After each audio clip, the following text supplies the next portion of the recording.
예, 수요일 묵상의 시간입니다.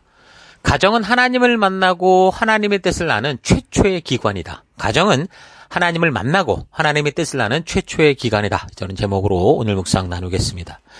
어제 우리는 28장에서 야곱이 형 에서를 피해 밧단 아람, 그러니까 하란으로 가는 중에 헤브론을 지나 이제 베델, 그러니까 하나님의 집이라고 부르게 될 그 땅에서 한 밤을 유숙하다가 하나님의 부르심을 직접 듣는 체험을 하는 야곱을 통해서 우리의 믿음의 모습, 마치 야곱과 같이 하나님이 그렇게 직접 찾아줘도 하나님을 내 생각대로 움직이고 내가 기대하는 대로 행동하는 아바타로 막 만들어가는 우리의 정말 흔한 실수들에 대해서 우리가 생각해 봤습니다. 그래서 우리는 믿음 생활을 하는 그 첫 시기에 다른 그 어떤 종교적인 것보다 이 하나님의 말씀, 이 역사와 성경을 통해서 하나님께서 스스로 계시하여 알게 하신 그 하나님이 누구시고 그 하나님은 어떻게 일하시는지를 우리가 바르고 빠르게 알아야 된다고 그랬습니다. 그렇지 않고 하나님의 말씀을 모른 채 그냥 교회 생활에만, 종교 생활에만 익숙해지면 야곱처럼 이제 자기가 원하는 아바타 하나님을 만들어요.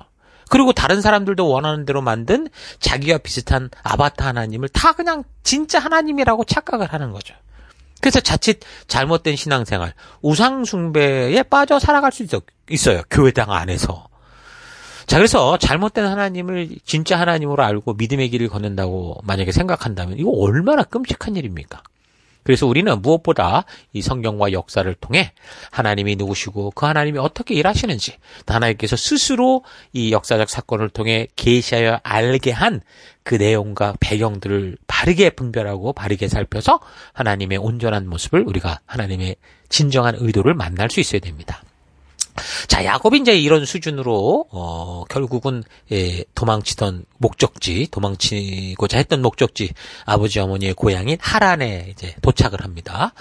자, 우리가 지난 시간부터 이야기를 하지만 야곱이 그 형 에서의 낯을 피해 밧단 아람, 그러니까 하란으로 갈 때 나이가 77세였다라는 거 여러분 항상 잊지 마시고 묵상하고 살펴가야 됩니다. 자, 이러한 성경의 역사와 배경을 바르게 살피지 않고 성경을 읽으면 야곱이 뭐 형의 낯을 피해 도망간다고 할 때 나이가 뭐 아예 생각지도 못해요. 그게 젊을 때 하는 거구나 이렇게 생각을 하거든요.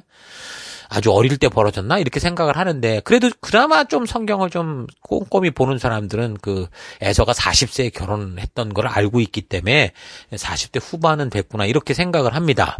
하지만 성경을 좀 더 역사적으로 배경과 상황들을 잘 살펴보면 40대도 아니라 77세 거의 80대 벌어진 그 일들인 것을 알 수 있어요. 그러나 그렇다고 야곱이 무슨 허리가 꼭 꼬부러진 깽깽 할아버지 같이 됐다라는 게 아니고요.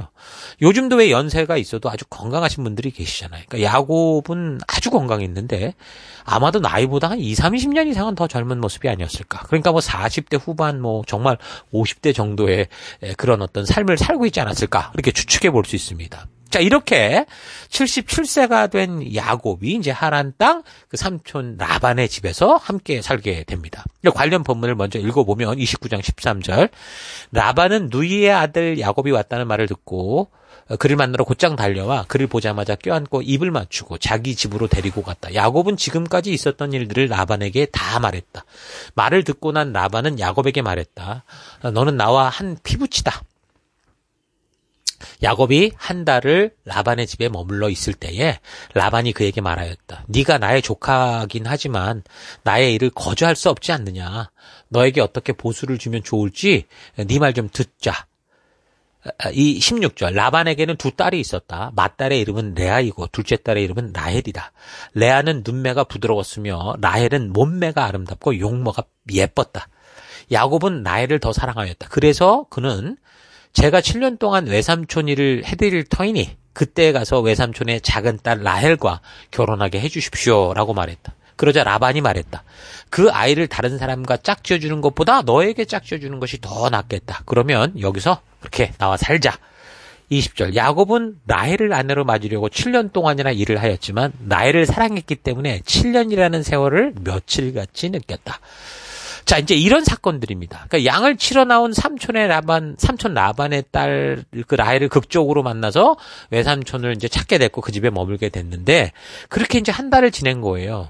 근데 이제 외삼촌 라반이 보니까 야곱이 아주 성실한 거죠. 가족 일도 잘 돕고, 여러 가지로 아주 신실하게 애쓰는 모습을 보면서 삼촌이 먼저 이런 얘기를 한 거예요. 네가 애쓰고 힘쓰는 대가를 좀 주고 싶은데 어떻게 하면 좋겠냐 물어본 거죠.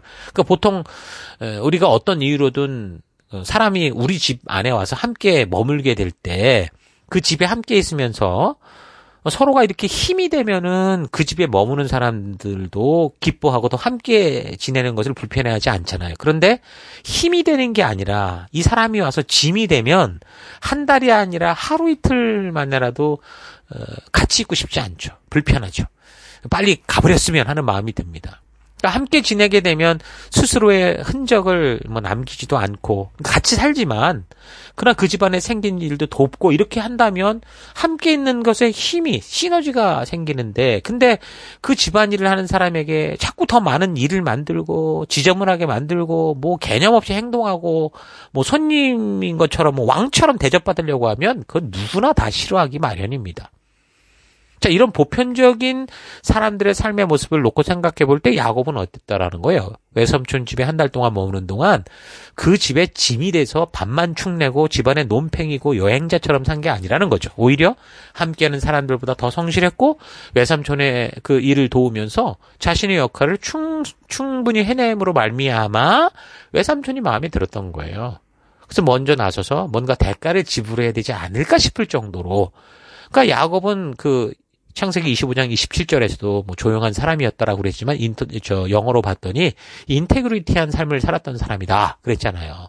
그러니까 이 사람은 어느 곳에서 어떤 삶을 살아가든지 그 장소가 어디든 상황이 어찌 됐든 간에 사람 눈치 보면서 뺀질거리는 게 아니라 남에게 짐을 더 만드는 그런 삶이 아니라 오히려 성실하고 깔끔한 성품으로 다른 사람의 짐까지도 자기가 더 도와줄 수 있는, 짊어질 수 있는 그런 돕는 삶을 사는 그런 야곱이었다라는 걸 알 수 있는 거죠.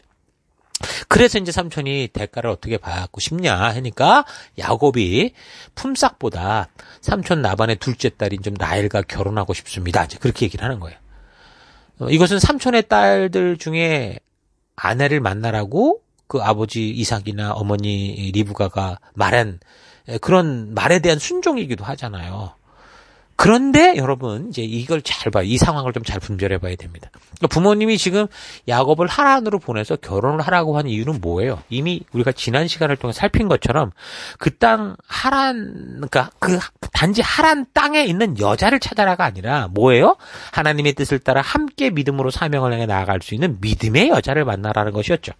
근데 지금 야곱이 결혼을 하려고 하는 이 여자 라헬은 그런 말씀의 기준에 따라가는 사는 삶을 사는 여자라기보다 내용을 전체적으로 보면 그냥 보기에 좋은 여자예요. 몸매 좋고 예쁘고 머리 잘 돌아가고 그런 여자인데 지금 야곱이 그런 여자를 택하는 거예요. 나중에 보면 야곱이 사랑한 이 라헬이 이제 결국 이제 야곱과 다 이제 하란을 떠나 나올 때 보면 어떤 짓을 하냐? 아버지의 우상을 훔쳐서 와요. 그리고 속여요, 그거를. 그러니까 이 여자 라헬은 겉으로 보기에는 뭐 예쁘고 좋은지 몰라도 머리가 잘 굴러가는 여잔지는 몰라도 사실은 뭐예요? 이런 사건을 보면 하나님의 말씀이 중심이 된 삶을 살던 여자는 아니다. 말씀의 가치를 소중히 여기는 그런 여자는 아니다. 그런 여자가 어떻게 우상을 훔쳐 나옵니까? 그냥 이쁘고 머리 좋고 보기에 그냥 좋은 그런 여자였다라는 걸 알 수 있는 거죠. 그러니까 이 구절 29장 17절 레아는 눈매가 부드러웠으며 라헬은 몸매가 아름답고 용모가 예뻤다. 그래서 야곱은 라헬을 더 사랑했다라는 이 구절이 지금 말하는 거는 이 두 여자를 비교하는 게 아니죠. 지금 야곱이 상당히 큰 잘못된 선택, 하나님의 가치를 따라가고자 했던 이 사람이 지금 얼마나 이 바보 같은 어리석은 결단을 하고 있는가라는 걸 엿볼 수 있는 거예요.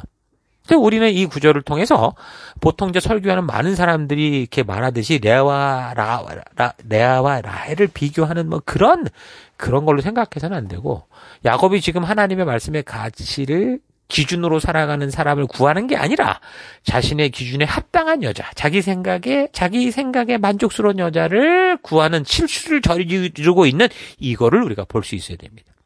이전에 아브라함이 이스마엘을 그렇게 낫잖아요. 그 고생하잖아요. 이삭은 장자권을 그냥 아무 생각 없이 에서에게 주려고 하다가 이분 사단이 났잖아요. 사달이.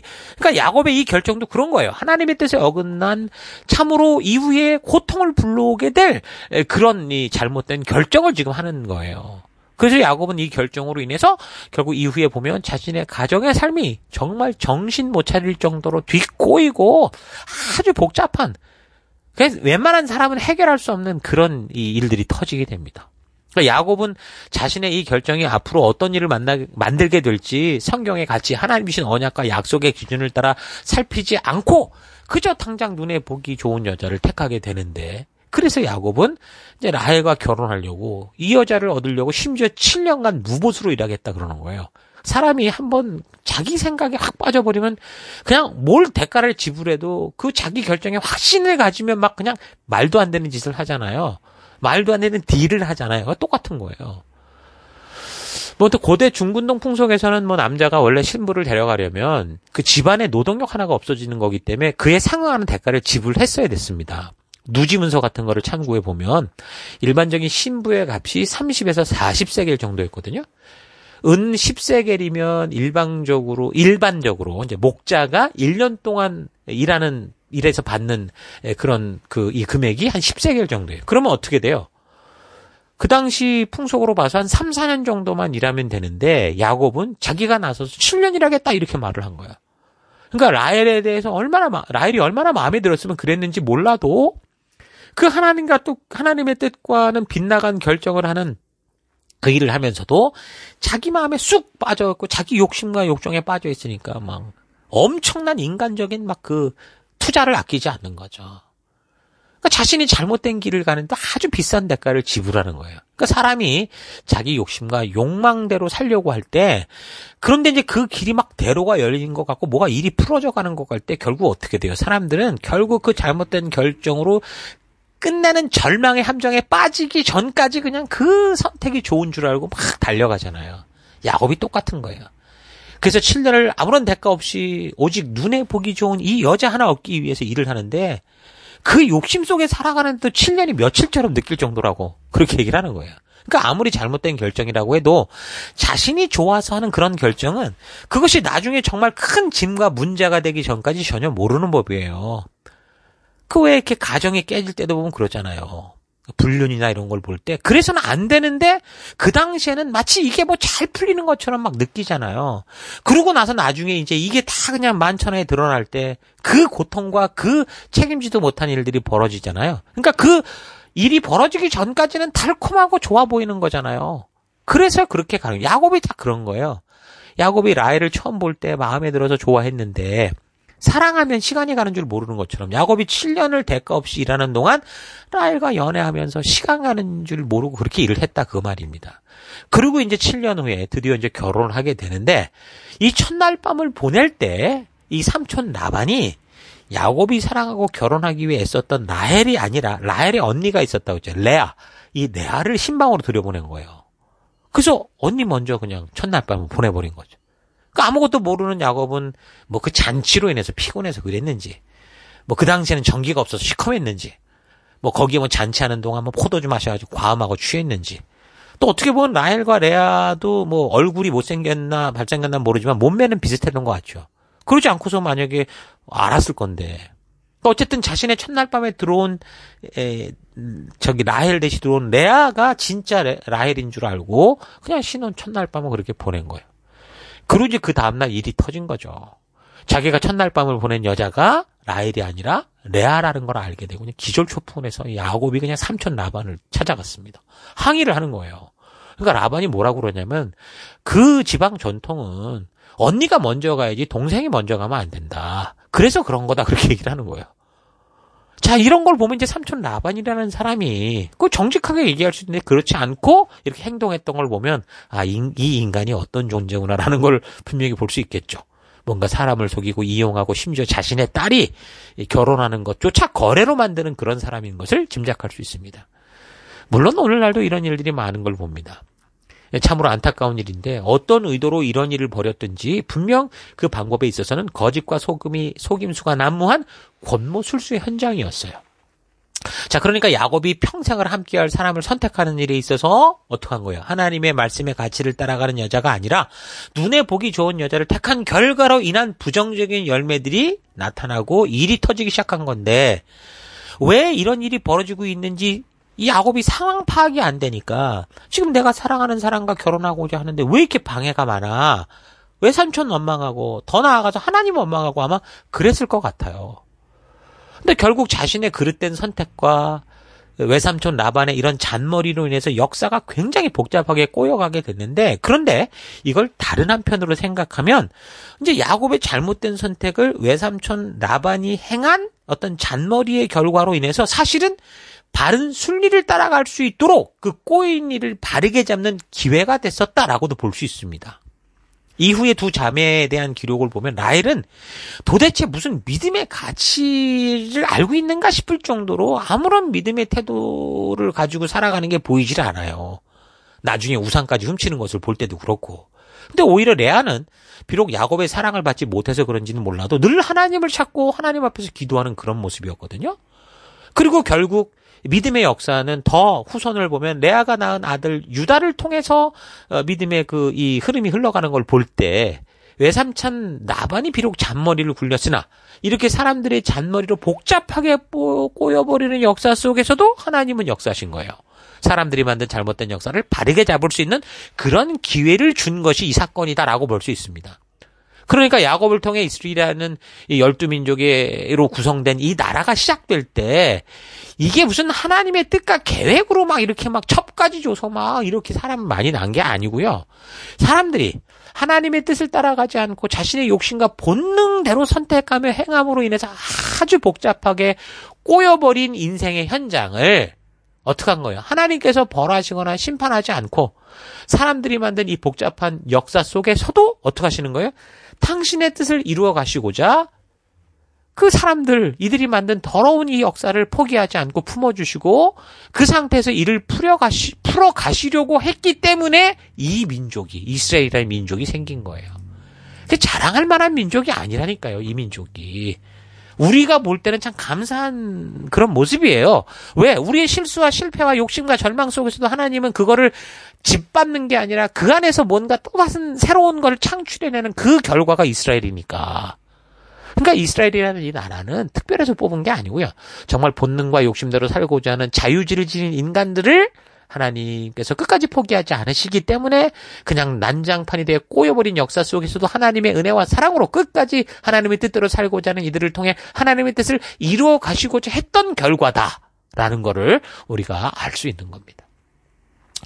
자, 지금 제가 드리는 이런 묵상은요, 말씀드린 묵상은 지금 우리가 본문에 대해서 보편적으로 듣는 안목과 많이 다르기 때문에 여러분들이 지금 다른 분의 설교도 많이 들으셔야 되는 게 중요하고요. 그보다 먼저 이 성경과 역사의 사건을 여러분 잘 묵상하셔야 됩니다. 그래서 여러분 직접 이 역사의 사건을 차분히 짚어보면서 과연 어떤 묵상이 좀 더 성경적일까?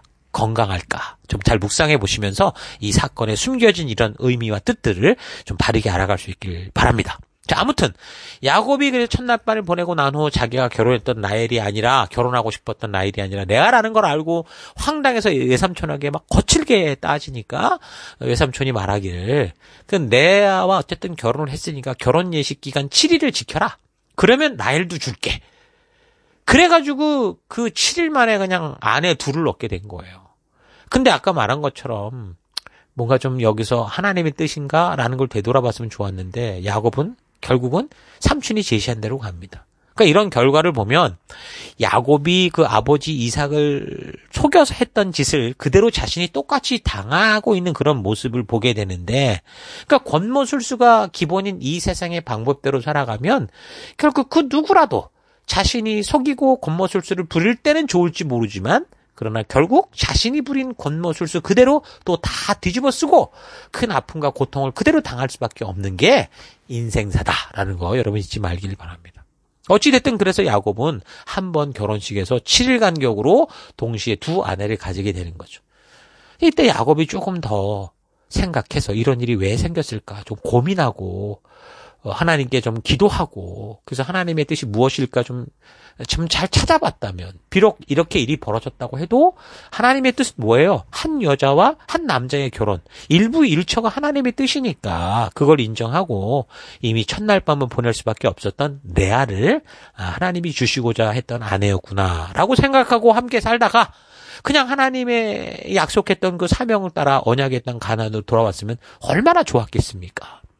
그렇게 되면 아마 성경의 역사는 또 다르게 전개됐을 건데 그러나 야곱은 결국 자기 욕심대로 선택한 라헬을 얻기 위해서 삼촌이 제안한 그 조건을 또 받아들이는 거예요. 그래서 결론적으로 야곱은 아내를 얻기 위해 14년 동안 대가를 지불하는 삶을 산 거예요.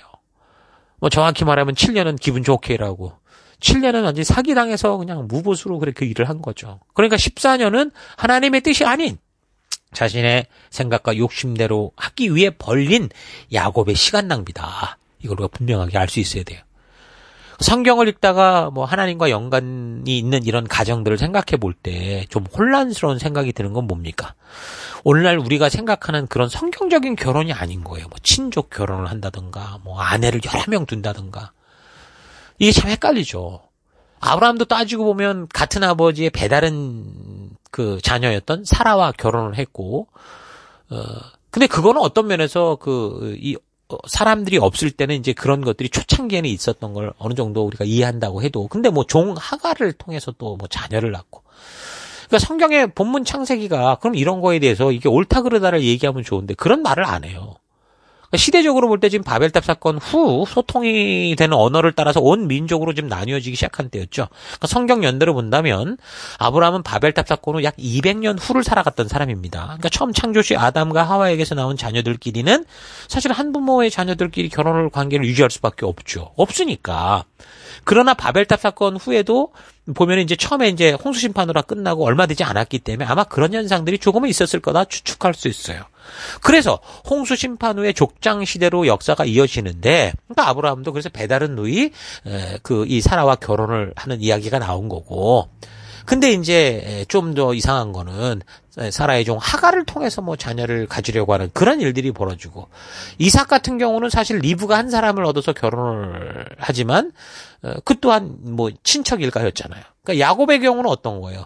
이렇게 한 번에 그냥 친자매를 동시에 막 얻어버리게 되고, 또 내용을 살펴가다 보면 또 두 아내 여종까지 또 아내를 맞춰 총 4명의 아내를 가지게 되는데, 그런데 이런 얘기가 이렇게 아무렇지도 않게 나온다고 해서 여러분 이거는 하나님이 원래 창조하신 이 결혼의 법칙은 아니라는 걸 알아야 됩니다. 분명한 것은 원역사 창조의 사건을 통해 볼 때 하나님이 보여주신 정확한 결혼의 모습은 아담과 하와, 다시 말하면 한 남자와 한 여자 일부 일처예요. 그런데 창세기 3장에서 타락한 사건 이후에 4장을 보면 뭐 라멕이라는 사람이 두 아내를 취했다. 그러면서 그 아내들에게 뭐 폭력과 성적인 무절제가 혼합된 분노의 살인 행위를 저지르고 자랑하고 이런 기록이 나오거든요.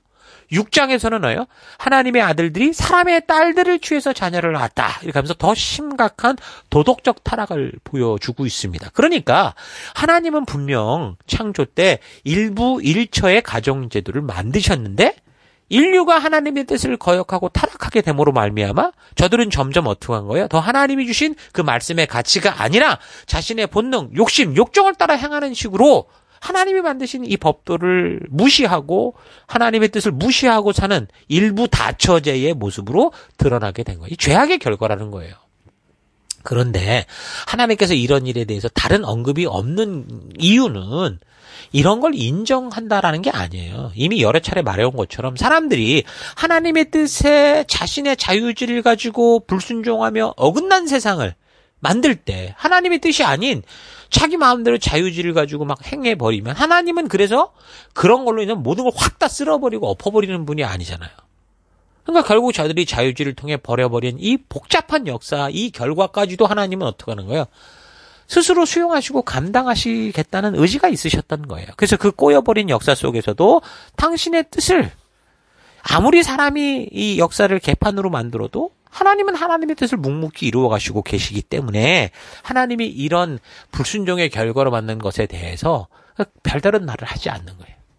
그러니까 이런 식으로 가정을 형성하고 자녀를 낳는 것은 분명히 하나님이 원하시는 게 아닌데 인간들이 한번 자기 욕심이 있든 뭐 어떤 이유에서든 아브라함과 사라가 그 이스마엘을 낳음으로 역사 속에서 지금까지 해결할 수 없는 그런 다툼들이 이루어지는 것과 같은 인간이 일을 저지르고 책임지지 못하는 일들까지 결국 하나님께서 다 품고 그럼에도 불구하고 그 엎질러진 물이 범벅된 그 역사 속에서도 변함없이 하나님의 뜻을 따라 하나님의 나라를 세워가시는 신실한 하나님의 모습을 우리는 여기서 보고 감사할 수 있어야 됩니다. 인간에게 자유의지를 주신 분이 하나님이시니 그 인간들이 어떻게 이렇게 자유의지를 가지고 하나님의 뜻을 개판으로 만들어 간다고 해도 하나님은 변함없이 신실하심으로 그런 복잡하게 꼬인 상황과 환경 속에서도 계속해서 생명을 살리고 당신의 나라를 이루어 가시는 거예요. 이런 하나님이다 라는 거 여러분 잊지 마시고 감사하십시오. 세상이 개판이 될수록 그래서 우리는 더욱더 말씀의 사람이 되어가야 됩니다.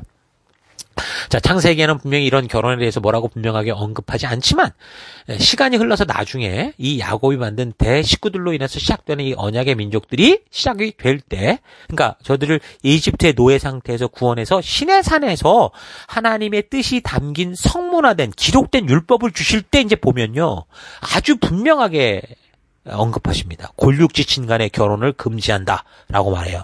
또한 일부 다처제도 분명하게 경고하십니다.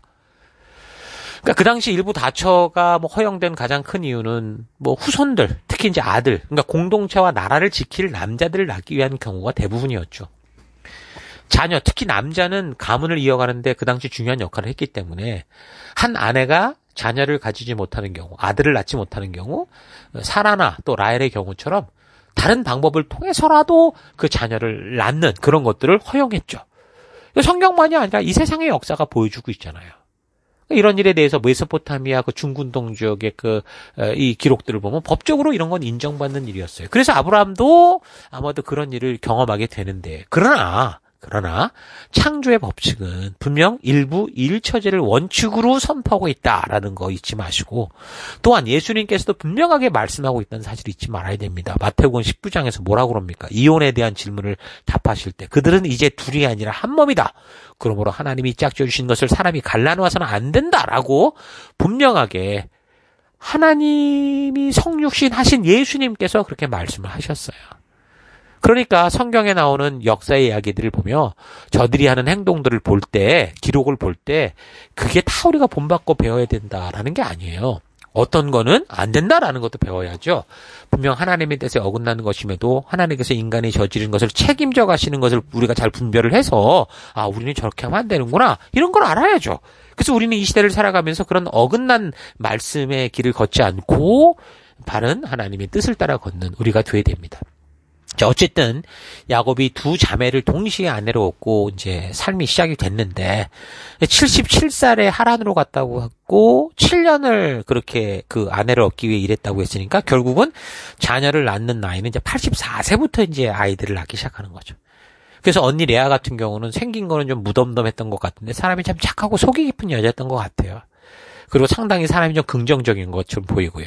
그러니까 남편에게 별로 애정도 사랑도 잘 못 받아서 가슴 아프고 고통스러운 하루하루를 살아간 것 같은데 그래도 항상 믿음을 가지고 소망을 가지고 살았습니다. 아들 이름을 짓는 걸 보면 알아요. 첫 아들을 탁 낳았을 때 보라 아들이다 하면서 르벤이라고 했습니다.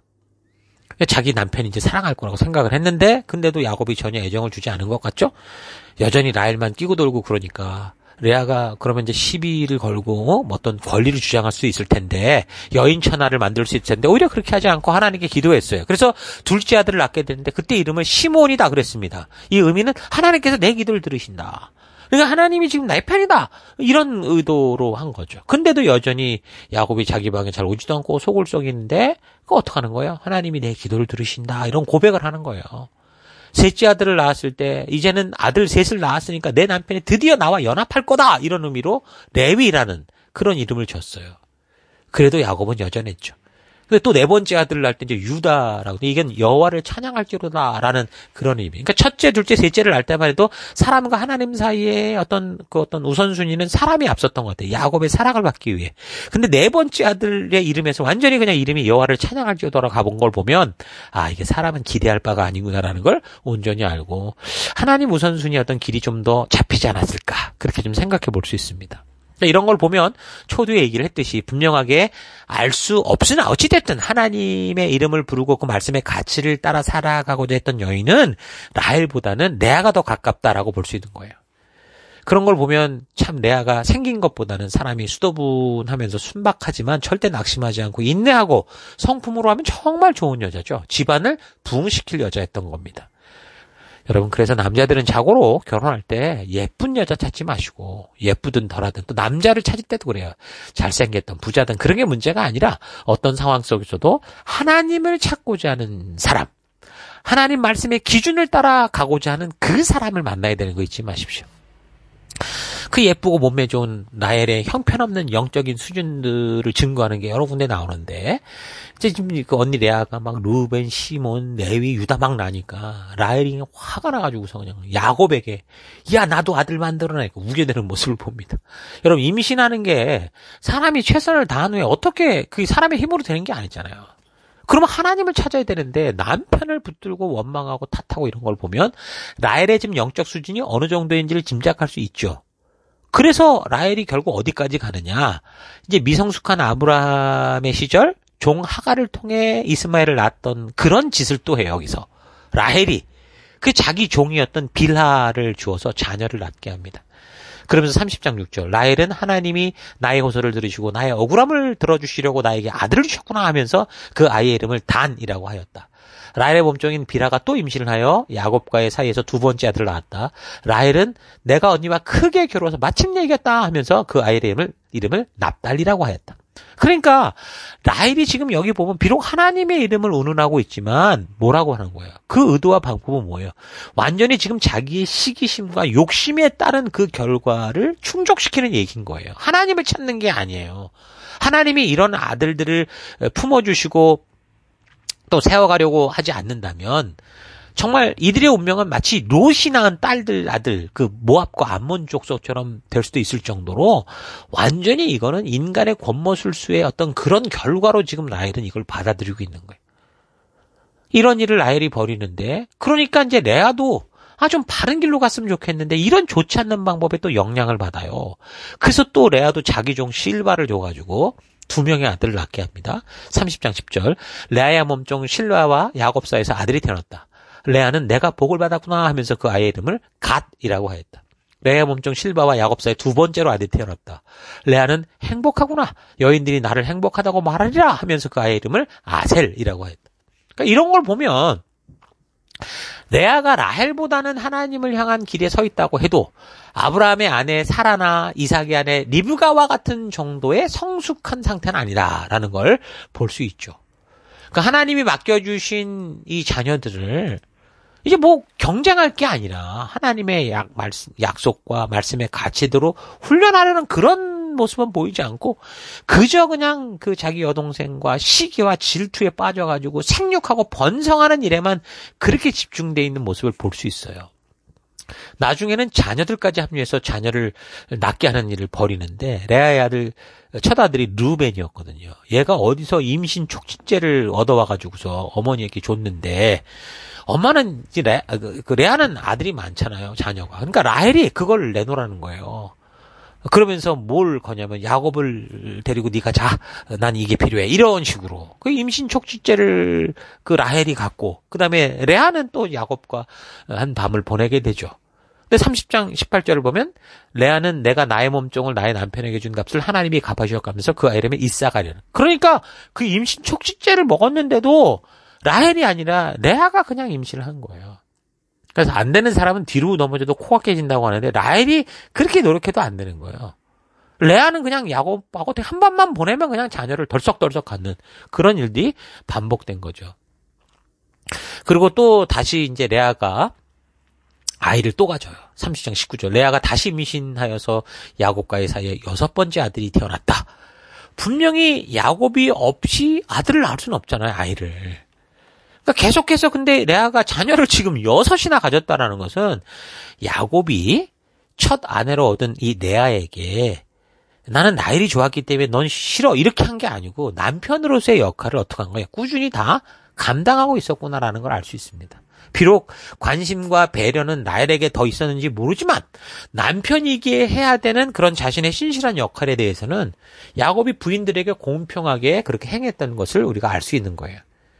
그래서 이제 레아가 6번째 아들을 낳게 되는데 20절 레아는 하나님이 나에게 이렇게 좋은 선물을 주셨구나. 내가 아들을 6이나 낳았으니 이제부터는 나의 남편이 나에게 잘해주겠지 하면서 그 아이의 이름을 스불론이라고 하였다. 거기에다가 또 레아는 딸을 또 낳아요. 디나라는 딸까지 낳게 됩니다. 그래서 레아는 총 아들 6에 딸 하나를 낳죠. 여기서 지금 두 여자가 다 마치 하나님이 축복해 주신 것처럼 막 이렇게 이야기를 하는데, 근데 이야기의 전체적인 흐름, 뭔가 인간들의 권몬술수가 판을 치고 있는 이 상황을 여러분 잘 이해해 가면서 읽어야 되는 거예요. 지금 하나님이 하는 게 아니라 인간들의 욕심이 지금 책임지지 못할 이런 짓들을 계속하고 있는 거예요. 이렇게 복잡한 가정사를 통해 자녀를 낳은 이 현실을 사람은 감당할 수 없는데 하나님이 수습해주고 책임지려고 이렇게 하지 않았다면 이 가정, 다시 말하면 이 이스라엘 민족은 민족이 아니라 그냥 완전히 그냥 콩가루 집안이 되는 거죠. 그러니까 이스라엘이라는 나라가 무슨 하나님의 특별한 무슨 택함을 입은 귀한 존재의 모습 이게 아니고요. 이게 개차반 같은 인간의 삶이라도 하나님께서는 그 약속을 붙들고 있는 자들과 끝까지 그 언약을 지키기 위해 놀라운 사랑과 은혜와 인내로 이 일을 해가신다라는 걸 우리가 기억해야 됩니다. 이렇게 야곱의 가정이 형성되고 자녀가 출산되는 동안 이제 라헬의 경우 그 마음이 정말 찢어졌겠죠. 뭐 어떤 이유로든 간에 다른 여자들에 의해서 지금 11명의 자녀가 태어났는데 그 라헬의 마음은 완전히 갈기갈기 찢어진 거예요. 그래서 그랬는지 라헬도 하나님을 찾습니다. 늘 아쉬워야 하나님을 찾는 게 인간들이잖아요. 뭐 그렇다고 욕심이 없어지는 건 아닐 건데 그래도 하나님은 이런 라헬을 불쌍히 여겨주셔서 라헬도 이제 아들을 낳게 해주십니다. 그렇게 하나님께서 불쌍히 여겨서 주신 아들이 요셉이에요. 여러분 근데 오해하지 마십시오. 성경을 보면서 혼돈이 일어날 수 있는 게 29장 31절에서 뭐 레아가 야곱의 사랑을 받지 못한 것을 보고 하나님께서 레아의 태를 열어주셨다. 그렇게 얘기하고 여기서 이제 30장 22절에서도 라헬의 호소를 들으시고 태를 열어주셨다라고 이렇게 이제 얘기를 하는데 이렇게 되면 하나님께서 마치 무슨 여자의 태의 문을 딱 지키고 서서 여자들이 처한 상황을 보고 이리 줬다 저리 줬다 이렇게 하는 것처럼 보이잖아요. 여러분 절대 그렇지 않습니다. 성경은 분명히 레아나 라헬의 경우 그렇게 말하고 있지만 하나님이 창조하신 인류에게 첫 번째 주신 사명이 뭐예요? 생육하고 번성하는 것이었어요. 이걸 잊지 말아야 돼요.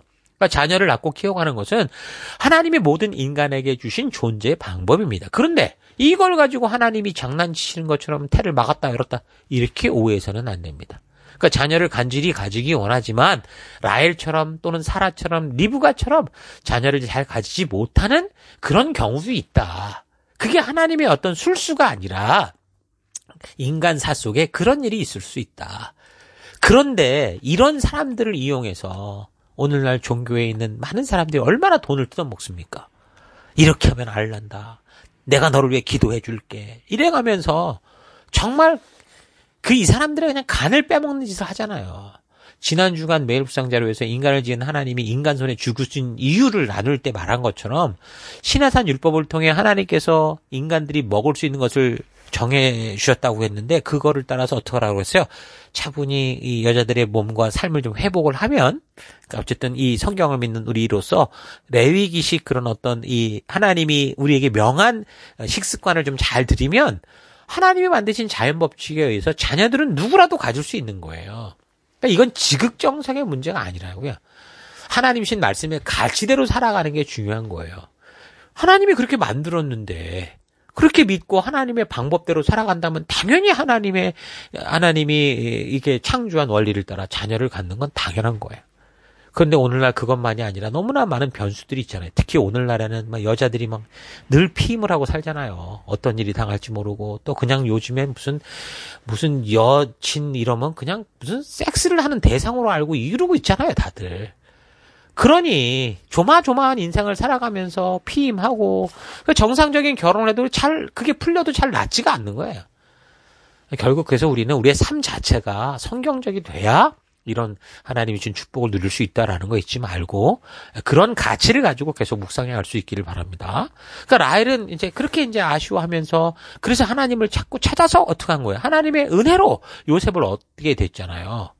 그러면 그것이 진정으로 생명을 주관하는 하나님을 믿는 믿음으로 발전이 되면 좋은데 이 라헬은 주신 아들을 말씀의 가치대로 바르게 키워야 되겠다 이런 결단보다 이거 하나로 만족하지 못합니다 라는 의미로 그 아들의 이름을 요셉, 그러니까 더하다 이런 뜻이에요. 더함 이런 뜻이에요. 그러니까 아브라함의 아내 사라는 사실 따지고 보면 90평생 그 이삭 하나 가졌잖아요. 이삭의 아내 리브가의 경우는 어땠어요? 결혼한 지 20년 만에 쌍둥이를 낳았을 뿐이잖아요. 그런데 지금 뭐 여기 라헬로 따지면 그래봐야 불과 뭐 7년, 뭐 길어야 10년 이 정도인데 함께한 뭐 이 언니와 뭐 자신의 종이나 언니 종이나 막 자녀를 낳는 걸 보니까 그냥 안달이 나버린 거예요. 그러니까 존재 목적 자체를 완전히 망각한 거예요. 그냥 애 가지는 거. 이게 그냥 이 여자가 가진 모든 목적이 돼버렸죠. 그래서 이제 겨우 아들을 낳으니까 하나님이 주신 이 은혜에 감사하면서 믿음의 자녀로 키워간 게 아니라 키우겠다는 그런 결단보다 이 아들의 이름을 더함, 그러니까 다시 말하면 더 내놔라 이런 의미죠. 그러니까 라헬이 요셉을 이렇게 하란 땅에서 결국 어렵게 낳았는데 또 하나 더 낳았거든요. 막내 베냐민. 근데 이 베냐민은 나중에 가나안으로 돌아와서 낳게 되는데 이 라헬이 이 베냐민을 낳다가 결국 죽어요. 그러니까 어떤 거예요? 라헬은 그 평생에 자녀를 가지기를 바라면서 언니나 다른 여자들을 질투하고 암투버리다가 죽은 거예요. 그럴 것 같으면 오히려 주신 말씀의 가치를 따라 좀 다른 어떤 여자들을 통해 다른 배를 통해 낳은 자녀들이라도 자기가 말씀의 가치로 교육하고 그렇게 힘을 썼다면 오히려 믿음의 어머니가 됐을 건데 평생을 이렇게 질투하다가 결국 애 낳다 죽는 그런 인생이 됐죠. 자, 어찌됐든 야곱은 이렇게 해서 12명의 아들과 1명의 딸을 가진 가정을 꾸리게 됩니다.